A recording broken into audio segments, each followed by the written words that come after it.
Holly Marie Cantrell. Holly Marie Cantrell, de 40 años, vivió en McAllister, Oklahoma, en 2017. Tuvo 3 hijos y estaba embarazada de un cuarto. El 20 de enero de 2017, Holly fue vista en imágenes de vigilancia dejando su trabajo en el Centro Regional de Salud McAllister alrededor del mediodía para su descanso para el almuerzo. El último avistamiento reportado de Holly ese día fue a las 12:20 del mediodía en un restaurante a unos 7 minutos en coche de su lugar de trabajo. Cuando no volvió al trabajo, se denunció su desaparición. En febrero de 2018, un cazador encontró restos humanos en una parte aislada del área de recreación Cardinal Point de Oklahoma. Los huesos estaban dispersos sobre un área que medía aproximadamente 50 yardas por 50 yardas. Entre los huesos encontrados había un cráneo parcial. La policía también recuperó un sostén y los restos de lo que parecía ser ropa verde. Los restos fueron enviados a la base de datos nacional de ADN de personas desaparecidas y no identificadas en la Universidad del Norte de Texas para su identificación. En febrero de 2020, el sheriff del condado de Pittsburgh, Chris Morris, anunció que los restos descubiertos en 2018 pertenecían a Holly Marie Cantrell. Dijo: "En este punto no tenemos muchas pistas. Vamos a informar a los detectives mañana y trabajar para hacer un arresto para traer justicia para la familia". Tommy Cantrell, el hermano de Holly, publicó un mensaje confirmando la noticia en Facebook. "Odio publicar esto aquí, pero de esta manera podré compartirlo a todos. Me entristece y me pesa el corazón por decir esto, pero tenemos el informe de vuelta de Texas. Los restos encontrados eran de Holly. Por favor, les pido que nos mantengan a todos en sus oraciones a medida que avanzamos". Esto escribió. El 17 de octubre de 2022, Cody Ketchum, de 36 años, fue arrestado en relación con el caso de Holly. Las pruebas encontradas en el teléfono celular de Ketchum a través de la ejecución de varias órdenes de registro dieron como resultado las acusaciones. Ketchum fue fichado en la cárcel del condado de Pittsburgh, donde está detenido con una fianza de $1 millón. Mary Hagg Kelly. Mary Hagg Kelly, de 78 años, vivía en Dallas, Texas, en 1989. Una mañana de enero, un miembro de la familia de Mary se detuvo en su casa para ver cómo estaba. Cuando no pudo conseguir casarse para abrir la puerta, temió que pudiera estar enferma o herida, por lo que usó su llave personal para entrar en la residencia. Luego encontró el cuerpo de Mary debajo de su cama y llamó al departamento de policía de Dallas. Los detectives determinaron que faltaban varios artículos de la casa de Mary, indicando que un robo pudo ser el motivo. No había señales de entrada forzada. La oficina del forense del condado de Dallas realizó una autopsia y encontró que Mary había sido estrangulada. Varias personas de interés fueron entrevistadas. Las huellas dactilares que también fueron halladas en la escena del crimen se presentaron para su comparación. En última instancia, las comparaciones revelaron que ninguna de las personas de interés coincidían con las pruebas en la escena del crimen. La información del caso fue enviada al programa de detención de criminales violentos del FBI con la esperanza de encontrar otros casos posiblemente relacionados.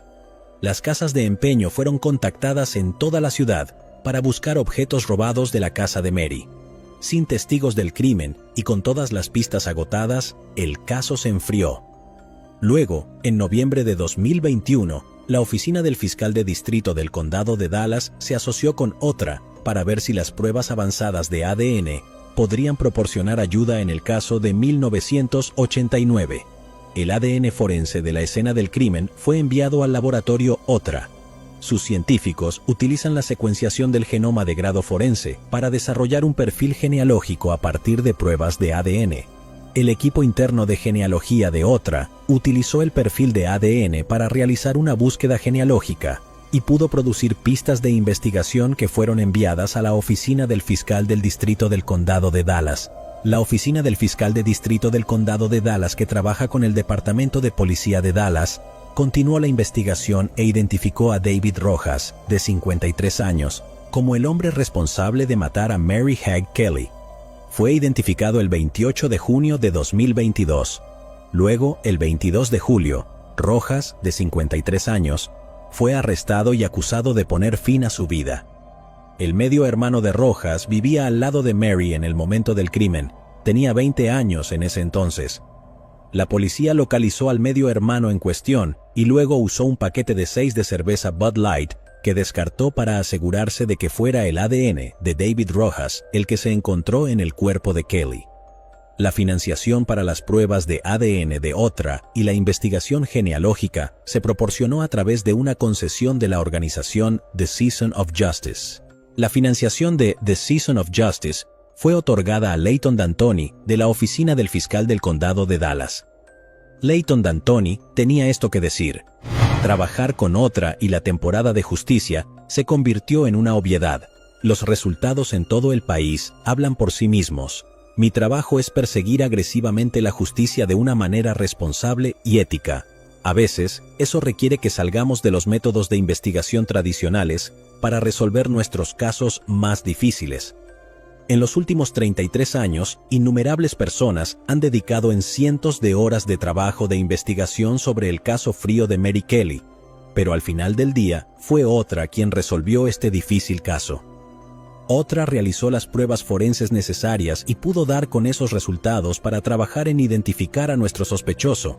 Este caso no se habría resuelto sin ellos. David Rojas está detenido en la cárcel del condado de Dallas con una fianza de $750,000. Annie Pham, de 5 años, vivía en Seaside, California con su familia. Era la menor de 10 hermanos.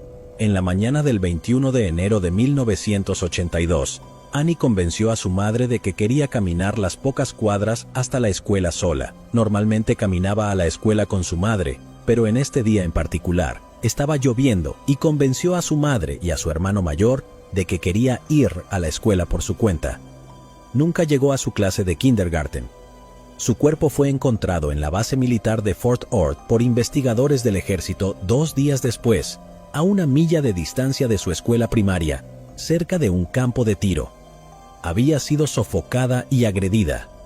Los investigadores recogieron ADN masculino de su cuerpo y lo almacenaron para ser utilizado más tarde, cuando la tecnología de ADN era más avanzada.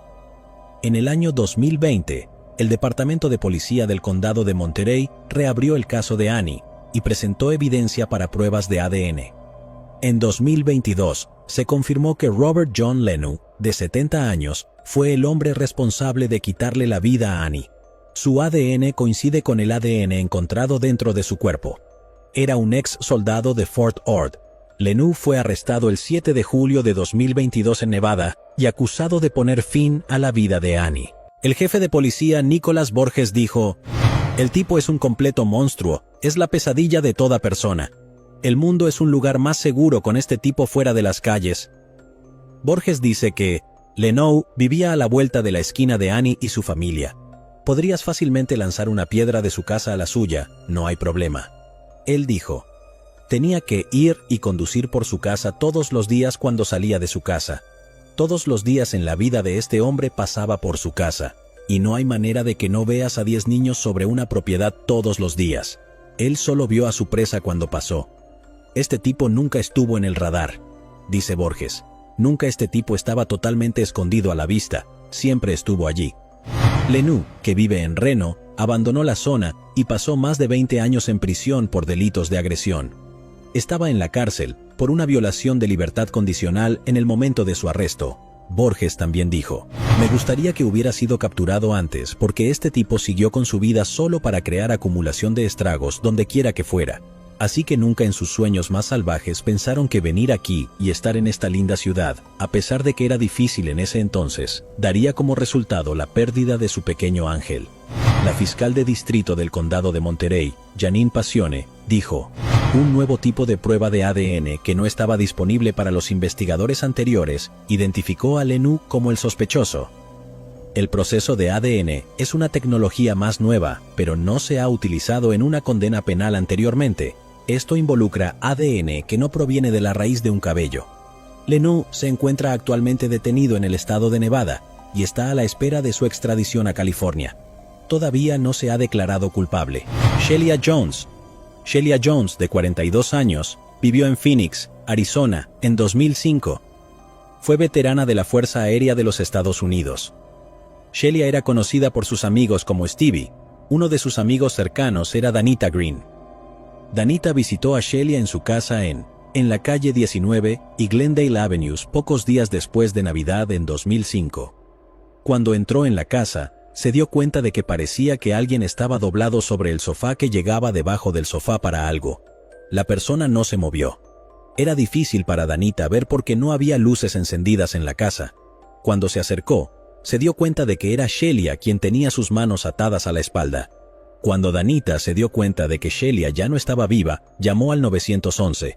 Los investigadores encontraron que ambas cajas fuertes de Shelia fueron vaciadas y todos sus cajones fueron sacados.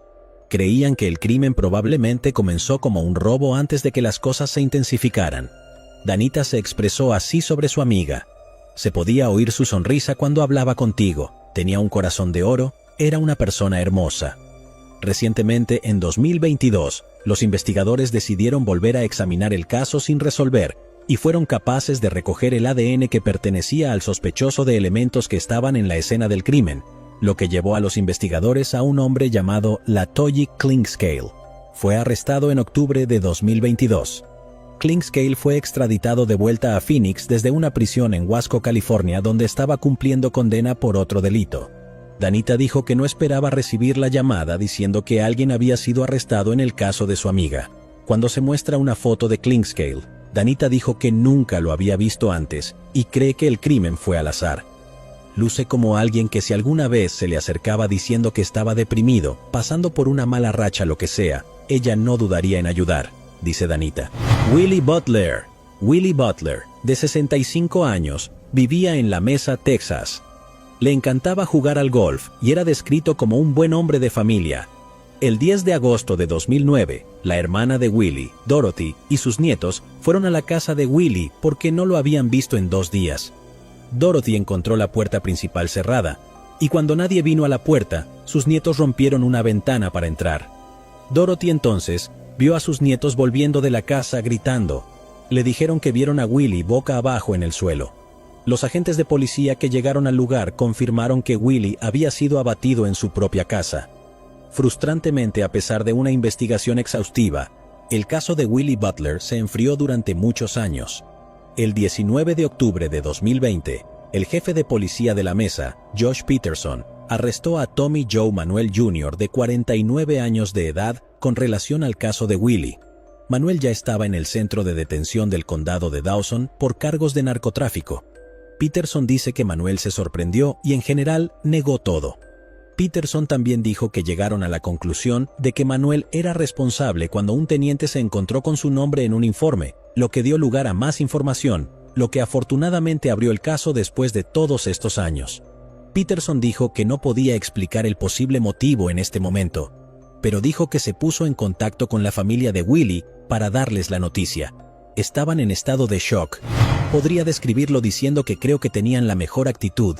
Tal vez habían perdido la esperanza después de todo este tiempo, pero estaban muy agradecidos de que fuéramos capaces de brindarles el cierre que habían querido durante tanto tiempo. El alcalde de La Mesa, Josh Stevens, dijo que conocía bien a Willie. Jugué al golf con él. Cuando te relacionabas con él, sabías que ibas a tener una buena tarde, una sonrisa contagiosa y bastantes risas. Steven dijo, cuando algo como esto sucede en una ciudad de nuestro tamaño, realmente representa un golpe a otro nivel, ya que todos nos conocemos bien. Linda Lois Little. Linda Lois Little vivió en Daytona Beach, Florida, en 1991. Ella era nativa de Carolina del Norte y se mudó a Florida 2 años antes. Linda desapareció después de su turno como camarera alrededor de la 1 de la mañana del 11 de octubre de 1991. Nunca hubo realmente ninguna pista y el caso se enfrió durante mucho tiempo. Luego, en 2020, 53 años de edad, Michael Townsend confesó haber tomado la vida de Linda Little. Ya está cumpliendo una sentencia de cadena perpetua por el asesinato de otra mujer en 2007. Townsend dijo a los investigadores que se encontró con Dios y es por eso que decidió confesar después de todos estos años. Dijo a los investigadores que su padre y su abuelo abusaron de él cuando era niño. Culpó a su madre y a otras mujeres en su vida por no protegerlo. Como resultado, desarrolló un odio hacia las mujeres. Linda y Townsend se conocieron en el bar de un hotel en Daytona Beach. Estaban disfrutando de unas copas y luego, según Townsend, simplemente se quebró. Townsend se negó a proporcionar detalles adicionales sobre dónde se encuentran los restos de Linda. En 2022, los investigadores concluyeron que su confesión era legítima después de investigar los detalles que compartió y fue acusado del crimen. Townsend vivía en Orlando en 1991 y viajaba a Daytona Beach a menudo. La hermana de Linda, Wanda Henson, expresó su gratitud por la confesión y dijo que proporcionaba un cierre. «Sé que esto es una locura», dijo que realmente quiero agradecer a Townsend por dejar saber a la familia lo que sucedió. Lo he perdonado. Para aquellos que se preguntan acerca de la otra víctima de Townsend, aquí hay una visión general rápida. Townsend golpeó a una amiga de la infancia llamada Sherry Carmen el 16 de enero de 2007. Ella estaba en un sofá en la sala de estar de Townsend cuando él la golpeó con un tubo de metal pesado y un martillo. Townsend afirmó que se puso furioso porque ella le dio el SIDA, pero una autopsia reveló que no tenía el virus. Se declaró culpable y fue condenado a cadena perpetua sin posibilidad de libertad condicional. Según los investigadores, había confesado ser responsable de más vidas que las de Linda y Sherry. Siguen investigando para ver si estuvo involucrado en más casos o no. Así que en este momento voy a permitir que la hermana de Linda, Wanda, diga unas palabras si quiere.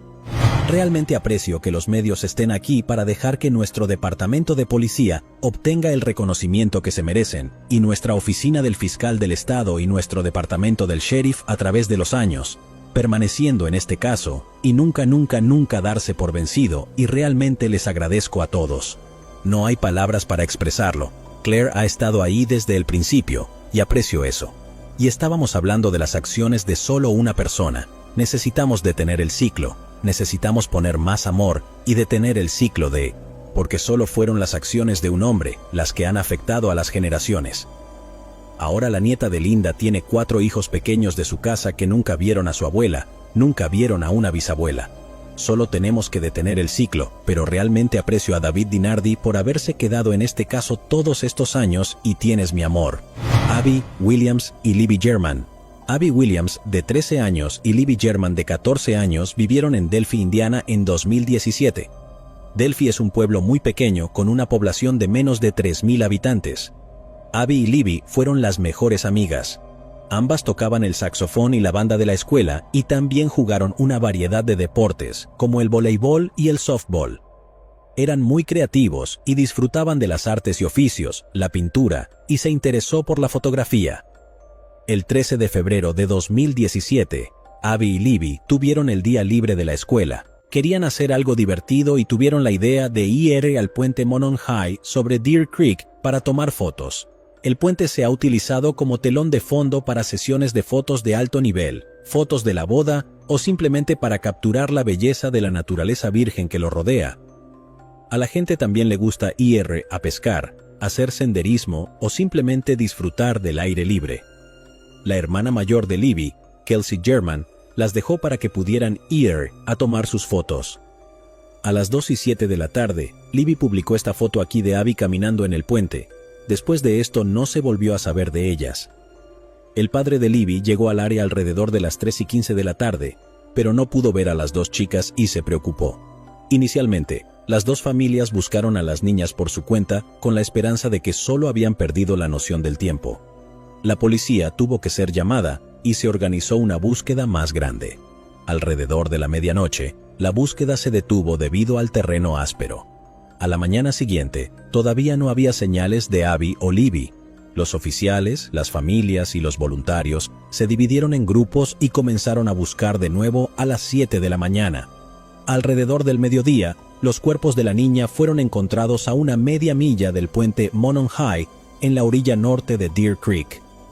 El día después de que fueron encontrados el 15 de febrero de 2017, la Policía Estatal de Indiana publicó fotos de un hombre que fue visto en el puente más o menos al mismo tiempo que las niñas estaban allí, y pidió ayuda al público para identificarlo. Las fotos fueron tomadas en el teléfono de Libby y mostraban al hombre no identificado caminando hacia ellas.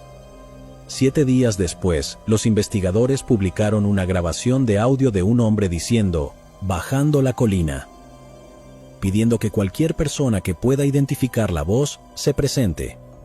La grabación de audio también se encontró en el teléfono de Libby. Tanto a Abby como a Libby les gustaba True Crime, por lo que se cree que sabían que el hombre era peligroso y lo grabaron para que la policía pudiera usarlo como prueba. En julio de 2017, las autoridades publicaron un boceto de un hombre considerado el principal sospechoso, basado en la imagen en el puente y las descripciones de alguien que, se creía, lo había visto. El boceto compuesto representa a un hombre blanco con una nariz prominente y una barba de chivo, que llevaba una gorra y lo que parece ser un suéter con capucha. La policía dijo que el sospechoso tiene el pelo castaño rojizo, entre 5 pies 6 y 5 pies 10 y pesa entre 180 y 220 libras. Los investigadores estaban convencidos de que el responsable vivía en la zona y que durante una conferencia de prensa dijeron que podría estar en la sala. En abril de 2019, la policía publicó un nuevo boceto. Dijeron que representa con mayor precisión al hombre que se cree que está involucrado en el boceto inicial. Con los años hubo un buen número de personas de interés. El más reciente fue Keegan Kline. Este perdedor creó perfiles falsos para conocer niñas menores de edad y recibir fotos explícitas. Utilizó imágenes de modelos masculinos y fingió que era guapo, extremadamente rico y que poseía numerosos coches deportivos, cuando la verdad era todo lo contrario. Quiero decir, solo míralo.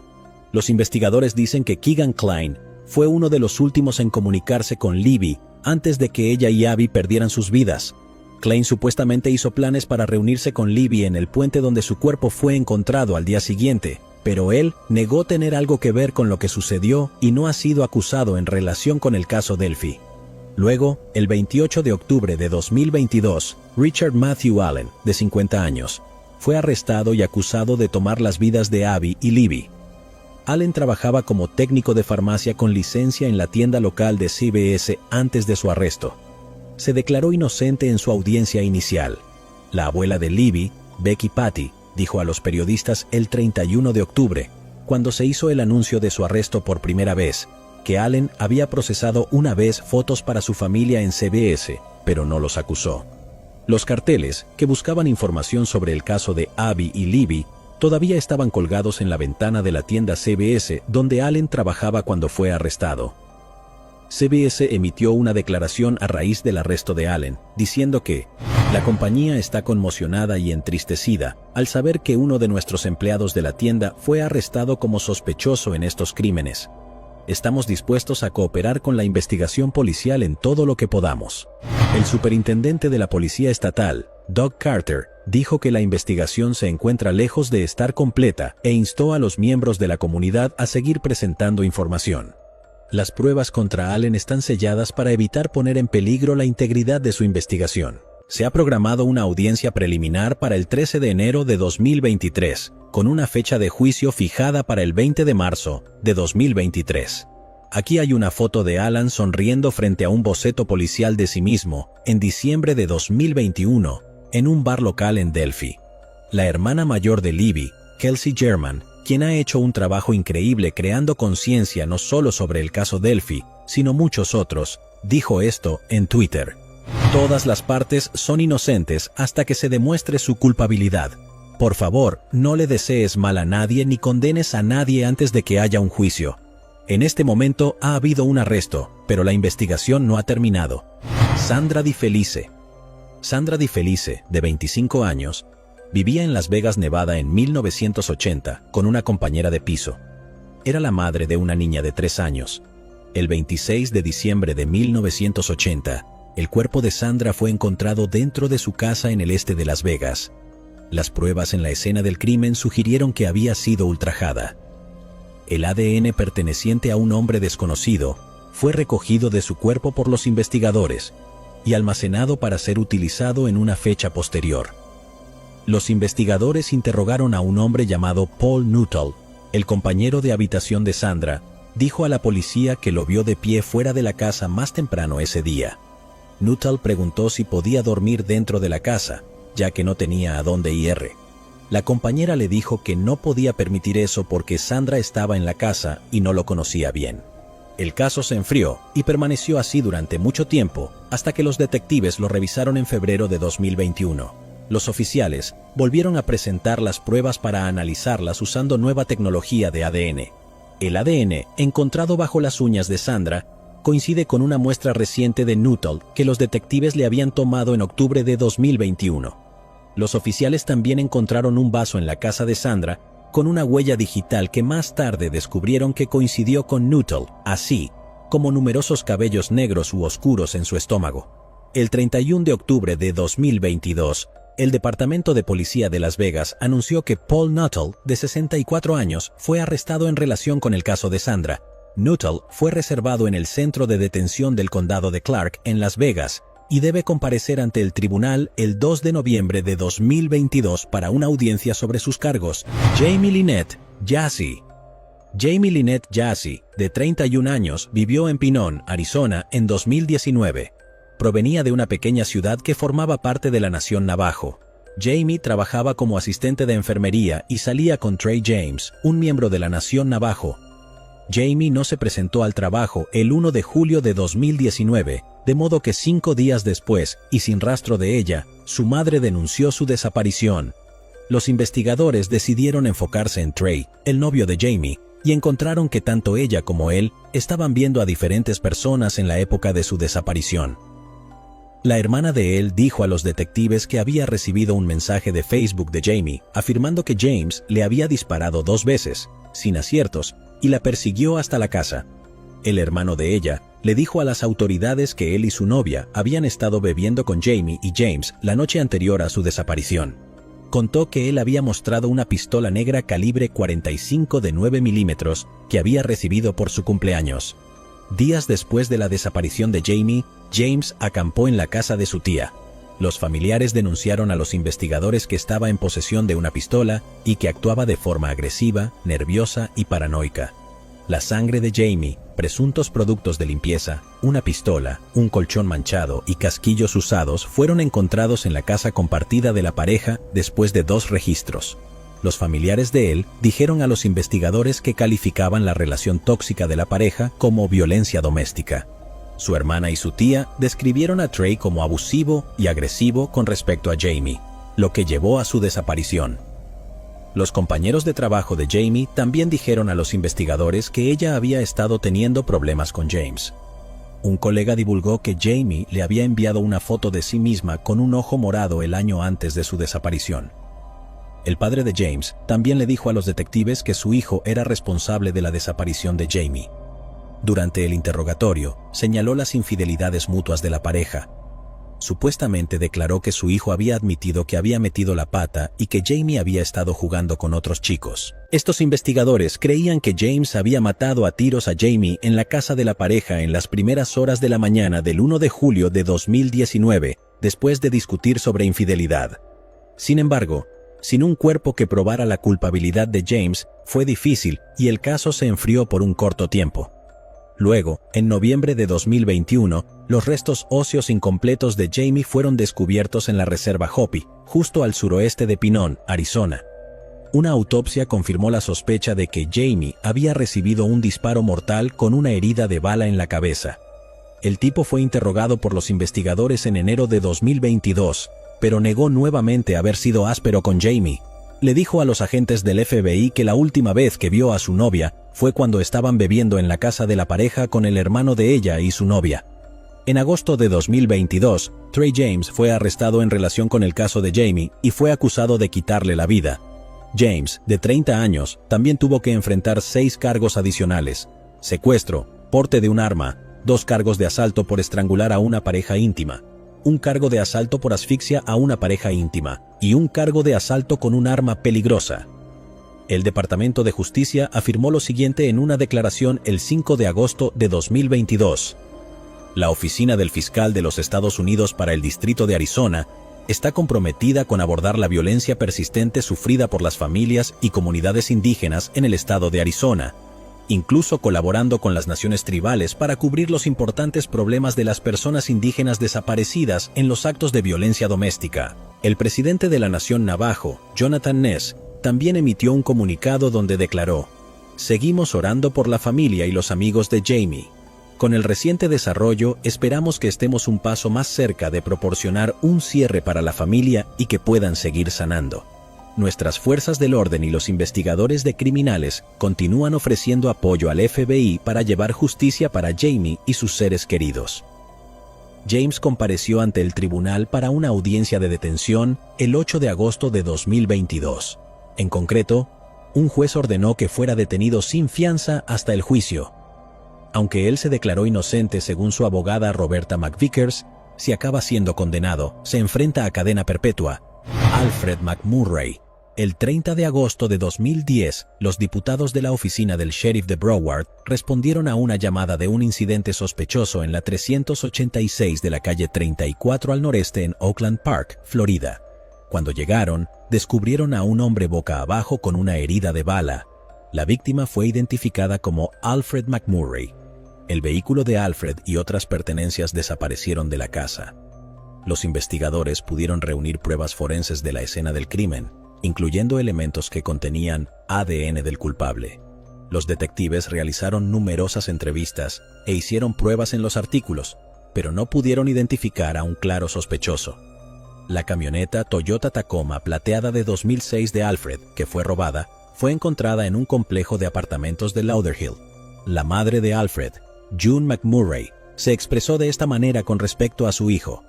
De un niño pequeño que nunca conoció a un extraño, todo el mundo era su amigo. La novia de Alfred de 1 año dijo, conocer a Alfred era amar a Alfred. Estaba lleno de vida y amaba a todos a su alrededor. Así que saber que hay gente ahí fuera que ha sido capaz de hacer algo así, no es comprensible. Cuando pienso en los pequeños momentos, salir a comer, ir de compras, ya nunca volveré a tener eso con él. Su familia nunca tendrá eso con él. Nos llena de mucha tristeza en este momento. Sé que quien hizo esto como hijo de alguien, quiero que sepan que aunque yo los he perdonado, todavía tienen que pagar por sus acciones. En mayo de 2022, nueva información llevó a los investigadores a identificar a un posible sospechoso, Aaron Michael Dobbins. Una orden de registro para el ADN de Dobbins y las pruebas posteriores encontraron que su ADN coincidía con las pruebas reunidas hace 12 años. Los detectives determinaron que Dobbins vivía en Oakland Park durante el brutal acto y conocía a Alfred a través del compañero de habitación de Dobbins. Los investigadores dijeron que sobre la base de la información reunida y las pruebas reunidas en este caso, creían que Dobbins había sido el responsable de tomar la vida de Alfred.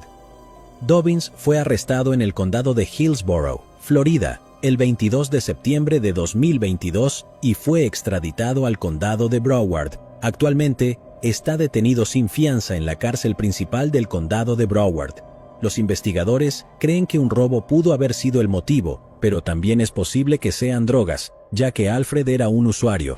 Devin Gibson. El cuerpo de Devin Gibson, de 18 años, fue encontrado el 20 de septiembre de 2015, cerca de Sibley Street y Road Rock Drive en Longview, Texas. Una autopsia mostró que Devin tenía 7 heridas de bala en total. Desafortunadamente no hubo pistas reales para los investigadores y el caso se enfrió durante algún tiempo. Recientemente surgieron nuevas pruebas que llevaron a los detectives a detener a Salon Bridges, de 25 años. En octubre de 2022, también vivió en Longview, Texas. Bridges había sido aprisionado en la cárcel del condado de Gregg y fue acusado de tomar la vida del joven Gibson.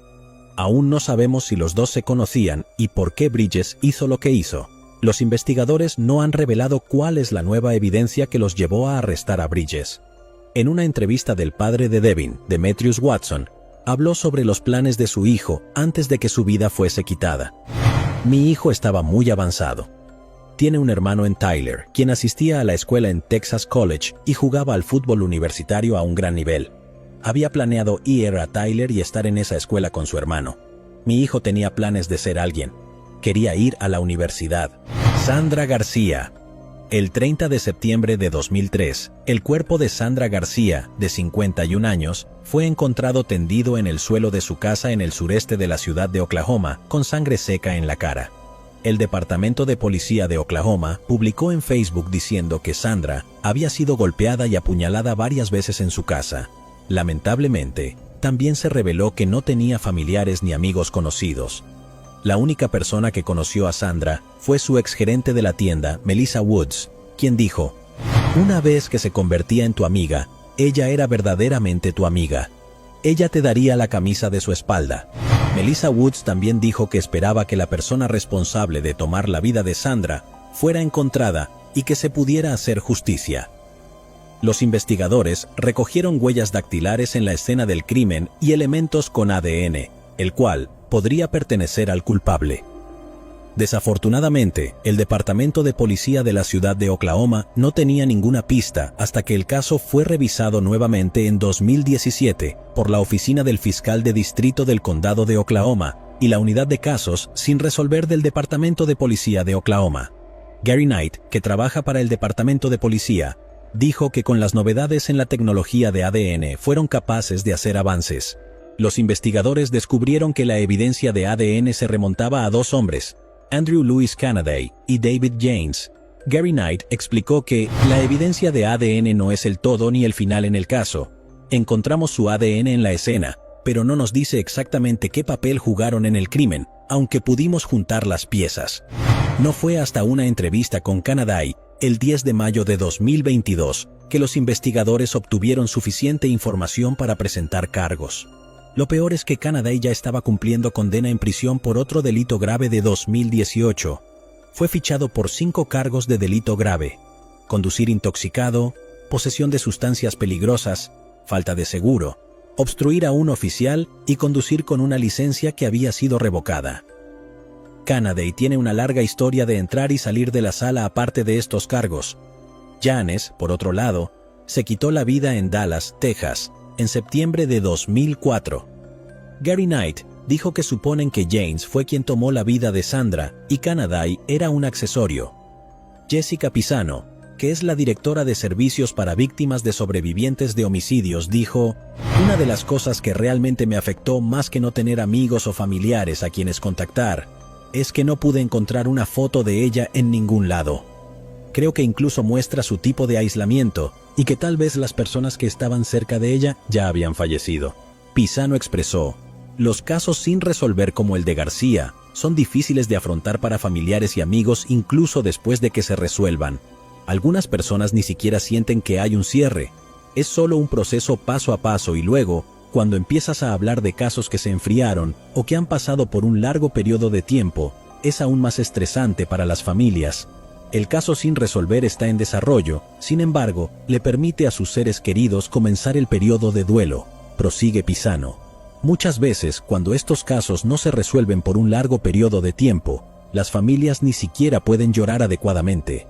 Para muchas personas, esto les trae de vuelta ese primer día en el que se enteraron de que habían perdido a su ser querido. Para que su duelo pueda empezar de nuevo, agregó. Además, añadió: "Cualquier persona que esté experimentando la pérdida de un ser querido o esperando a que se resuelva un caso frío, tiene derecho a sentirse devastado, tiene derecho a sentirse enojado, tiene derecho a querer respuestas. Usted no está solo en esto, pero nunca pierda la esperanza, porque solo se necesita una persona o una pieza de evidencia para poder resolver el caso". Gary Knight cerró con lo siguiente: "Para los detectives se siente bien, pero en su mayor parte, lo que les hace sentirse bien al respecto es que proporciona alivio o cierre a la familia de la víctima". Lee Rotatori. Lee Rotatori, de 32 años, era de Nunica, Michigan, y se había trasladado recientemente a Council Bluffs para trabajar en el hospital Jenny Edmondson en junio de 1982, el cual era cercano. Era nueva en la zona y no tenía alojamiento permanente, por lo que se alojó en el hotel Best Western Frontier Motor Lodge durante varias noches. Lee estaba casada con Jerry Stanley Nemke y tenía antecedentes penales. El 29 de abril de 1960 en Chicago, a la edad de 17 años, golpeó fatalmente a Marilyn Duncan, una camarera de 16 años, con un ladrillo. Fue juzgado y condenado por ese delito. Nemke fue condenado a 75 años de prisión, pero solo cumplió una pequeña parte de esa condena. En la mañana del 25 de junio de 1982, el jefe de Lee llamó al hotel porque no había aparecido para su primer día formal de trabajo. Cuando los empleados fueron a revisar su habitación, encontraron su cuerpo y dejaron el resto del trabajo a los investigadores. Descubrieron que había sufrido una sola puñalada en el corazón y que había sido ultrajada. El ADN perteneciente a un hombre desconocido fue recogido de su cuerpo y almacenado para ser utilizado más tarde cuando la tecnología de ADN fuese más avanzada. ese momento llegaría en 2019. Las autoridades presentaron pruebas de ADN a los laboratorios Nano Parabon en un intento de identificar a un sospechoso. Además, fueron asistidos por el estudiante universitario y genealogista voluntario en Elizabethtown, Eric Schubert. En febrero de 2021, hubo una coincidencia. Thomas Oscar Freeman fue encontrado como el aparente dueño del ADN encontrado en la escena del crimen. La hija de Freeman accedió a dar una muestra de ADN que lo confirmó como el perpetrador. En 2022, fue anunciado por las autoridades y también revelaron que el propio Freeman había sido asesinado por otra persona. Su cuerpo en descomposición fue descubierto el 30 de octubre de 1982. Así pues, se determinó que su cuerpo había sufrido múltiples heridas de bala antes de ser arrojado a una tumba poco profunda. La policía cree que podría ser el marido de Lee, Jerry Nemke, quien tomó la vida de Freeman, pues ya eran conocidos. Nemke falleció en marzo de 2019. George y Catherine Peacock. George Peacock, de 76 años, y su esposa Catherine Peacock, de 73 años, vivían en Danby, Vermont, en 1989. Danby es una pequeña comunidad rural de menos de 1.300 personas situada en las montañas. El 17 de septiembre de 1989, un vecino de los Pavos Reales entró en su casa después de no verlos durante unos días. Encontró el cuerpo de George en la parte inferior de la escalera del primer piso en un gran charco de sangre. Estaba claro que había estado involucrado en una lucha. Catherine fue encontrada boca abajo en el suelo de una de las habitaciones de arriba. Parecía haber sido dominada, sometida y apuñalada sin piedad repetidamente. George era conocido por tener un horario regular. Tenía la costumbre de recoger una copia del Rutland Herald todos los días. Sin embargo, no recuperó su copia el 14 de septiembre de 1989 ni un día después. Esto era algo poco común en él, ya que había sido descrito a la policía como alguien muy estricto con respecto al mantenimiento de sus citas. De hecho, había ido el 14 de septiembre, 3 días antes de que los cuerpos de George y Catherine fueran encontrados. Esto dio a los investigadores una mejor idea de cuándo los habían asesinado. Los investigadores centraron su atención en Michael Anthony Lewis. Estaba casado con una de las hijas de los Peacock y vivía en el centro de Nueva York. El 18 de septiembre de 1989, un día después de que se descubrieran los cuerpos, Lewis y su esposa tuvieron su primera entrevista con los investigadores. En lugar de conducir su coche, habían elegido conducir un coche de alquiler a Vermont. Lewis le dijo a su esposa que le preocupaba que su auto se averiara, a pesar de que solo lo había llevado a dar un largo paseo unos días antes. Dijo a los investigadores que había dejado a su esposa en su trabajo en la mañana del 14 de septiembre a las 8:30 de la mañana. Lewis le dijo a la policía que, al azar, pensó en recuperar algunos tablones de madera que habían almacenado en la casa de los Peacock. También hizo algunos mandados en el área de Syracuse antes de dirigirse hacia Vermont por la autopista alrededor de las 9:30 de la mañana. Lewis se detuvo unas cuantas veces en el camino antes de llegar a Saratoga entre las 1:40 y las 2:10 de la tarde, de modo que descansó allí por un corto tiempo. Le dijo a la policía que se dio cuenta de que estaba demasiado cansado para ir hasta Vermont y decidió volverse. De vuelta en el área de Syracuse a las 6:15 de la tarde, recogió su cheque de pago del servicio de alquiler de coches en el Aeropuerto Internacional de Syracuse-Hancock, donde trabajó. Aproximadamente un mes después de que los cuerpos de los Peacock fueran encontrados, un detective estaba informando a la esposa de Lewis sobre la investigación y le dijo que obtendrían peajes. La detective también mencionó que un coche marrón fue visto en la zona en el momento del crimen, casualmente, el mismo color que el coche de la familia de Lewis. La detective se refería a los peajes telefónicos, pero ella asumió que estaban hablando de peajes recaudados en la autopista. Lewis se asustó cuando escuchó esto. Al día siguiente, Lewis salió de su casa con un arma y le dio a su esposa una nota que implicaba que consideraba quitarse la vida. En la carta, dijo que estaba asustado, que no podía dormir ni comer y que la policía no le creería. En una entrevista con la policía el 30 de septiembre de 1989, un investigador le preguntó a Lewis si posiblemente había perdido el conocimiento, si le quitó la vida a los Peacock y si no podía recordar nada. Lewis respondió, sí, he pensado en eso y no he profundizado. El 5 de octubre de 1989, en una entrevista con la policía y su abogado Ed Menken, conocido abogado defensor de Syracuse, Louise abordó una vez más la posibilidad de perder el conocimiento y atacar a los Peacock. El tipo tenía un historial de pérdidas de conciencia y una vez cometió un crimen violento. En 1966, Louise cumplió condena por agredir a una niña de 4 años en Rhode Island. Cuando fue entrevistado por la policía, afirmó que estaba fuera de sí.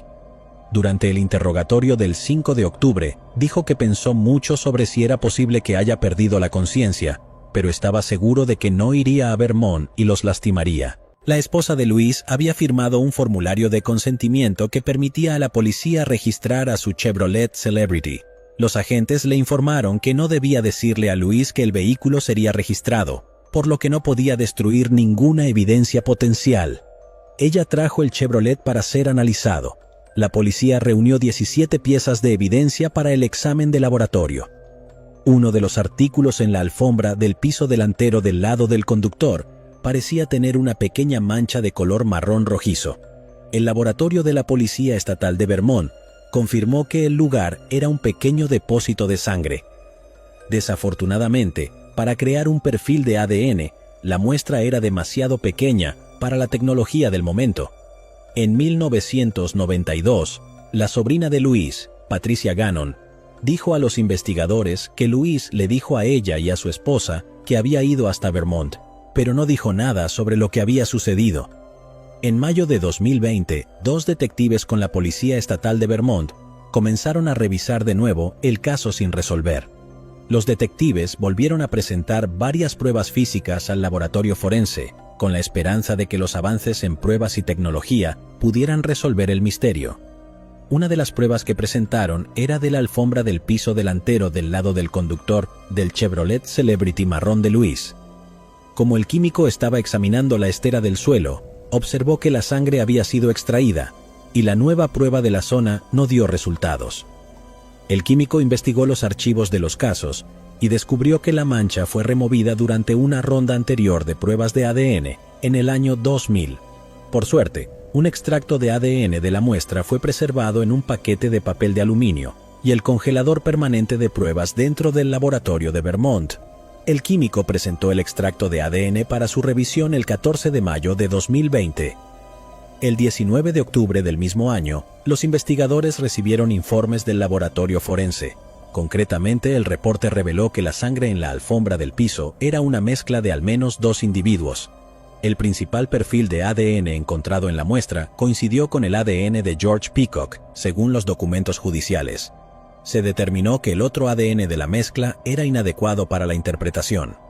Durante los siguientes 2 años, los detectives volvieron a interrogar a varias personas relacionadas a la investigación, entre ellas la esposa de Louise y su sobrina. Después de todas las pruebas recopiladas, tanto circunstanciales como físicas, los detectives presentaron su probable causa de declaración jurada y solicitaron una orden de arresto para Louise el 11 de octubre de 2022. Michael Anthony Louise fue arrestado 2 días después en su casa en Helena, Nueva York, y acusado de arrebatar las vidas de George y Catherine Peacock. Fue detenido en el Centro de Justicia del Condado de Onondaga y fue procesado en Syracuse. Luego, el 14 de octubre, compareció ante el tribunal con su nuevo abogado defensor Charles Keller para una audiencia de extradición. Louise fue llevado a la corte en una silla de ruedas. Durante la audiencia, consintió ser extraditado a Vermont. Los investigadores en Vermont tuvieron 2 semanas para llevar a cabo la extradición antes de que Louise pudiera apelar para ser liberado. Keller le dijo al tribunal que Louise estaba ansioso por ser extraditado lo antes posible, para poder impugnar las acusaciones en su contra. A pesar de los atroces detalles en los documentos de la corte que conforman su caso, la policía no aborda un misterio mayor. ¿Por qué se le quitó la vida a la pareja? Todavía tiene fe en que Louise confiese y revele por qué hizo lo que hizo. Francisca Perea Domínguez. Francesca Perea Domínguez, de 42 años, vivió en Aurora, Colorado en 2006. Vivía en un apartamento con una compañera de piso. El 1 de julio de 2006, los amigos de Francisca encontraron su cuerpo tumbado sobre su espalda en el piso del dormitorio de su apartamento. Había sido apuñalada en el abdomen y ultrajada. Una vecina de Francisca le dijo a la policía que había oído muchos golpes y correteos por el apartamento encima de ella. Ella dijo que parecía que Francisca y su compañero de cuarto estaban luchando o forcejeando. El compañero de cuarto fue identificado como Salvador Hernández Morales. El vecino dijo que Hernández Morales salió de su apartamento alrededor de la 1 de la tarde. La policía localizó a su empleador y se enteró de que no se había presentado a trabajar poco después de que se encontró el cuerpo de Francisca. Los investigadores comenzaron a creer que había huido a su país natal, México. Los investigadores recogieron ADN perteneciente a un hombre desconocido del cuerpo de Francisca. También recogieron artículos que pertenecían a Hernández Morales del apartamento. En 2021, se utilizó el cepillo de dientes Hernández Morales para crear un perfil de ADN para él. Luego se comparó con el ADN masculino encontrado dentro del cuerpo de Francesca. En octubre de 2022, se confirmó que Salvador Hernández Morales es el hombre responsable de quitarle la vida a Francisca Perea Domínguez. Los investigadores creen que todavía vive en México. Están pidiendo la ayuda del público para darles lugares específicos, para que pueda ser extraditado. El detective de casos sin resolver del Departamento de Policía de Aurora, Jason McDonald, dijo: "Nuestro lema de casos sin resolver es que nunca lo olvidaremos. Nunca dejaremos de intentar resolver estos casos. Los casos sin resolver son los más difíciles. Era una cuestión de evidencia de ADN y elementos que necesitaban ser analizados que no lo habían sido previamente. Identificar esos artículos y llevarlos a la Oficina de Investigación de Colorado es lo que llevó a identificar al compañero de cuarto como sospechoso". Gloria Hansel. Gloria Hansel, de 69 años, vivía en Gary, Indiana, en 1994. Era viuda y vivía sola en su residencia de la calle Buchanan. Gloria dependía de una máquina de oxígeno en casa debido a su mala salud. El 17 de junio de 1994, un miembro de la familia visitó a Gloria. El familiar entró en su casa. Encontraron el cuerpo de Gloria. Un cable de corriente de un ventilador de caja estaba atado alrededor de su cuello. Una autopsia reveló que Gloria también había sido ultrajada. Los investigadores fueron capaces de recoger ADN masculino de su cuerpo. Durante años, el caso de Gloria quedó sin resolver. Durante una nueva mirada en 2020, el equipo de investigación de respuesta pandillera del FBI contó con la ayuda del Laboratorio Regional de Lowell de la Policía Estatal de Indiana para analizar el ADN del sospechoso recogido en la escena del crimen en 1994. Investigación de ADN de Gerald Lynn Smith, de 60 años, vivía cerca de Gloria cuando se cometió el crimen. Un testigo que se presentó afirmó que Smith visitó a Gloria en al menos 2 ocasiones en la semana anterior a su fallecimiento. El testigo declaró en una ocasión que Smith le preguntó a Gloria si podía cortar su hierba por dinero, pero ella rechazó su oferta. En otra ocasión, Gloria le dijo al testigo que Smith tuvo un acercamiento no deseado hacia ella dentro de su casa que la hizo sentir incómoda cuando trató de besarla en el cuello. Cuando fue entrevistado por los investigadores del Centro de Rehabilitación Madisonville, Kentucky, Smith negó cualquier participación. El 30 de septiembre de 2022, Smith fue arrestado y acusado de quitarle la vida a Gloria.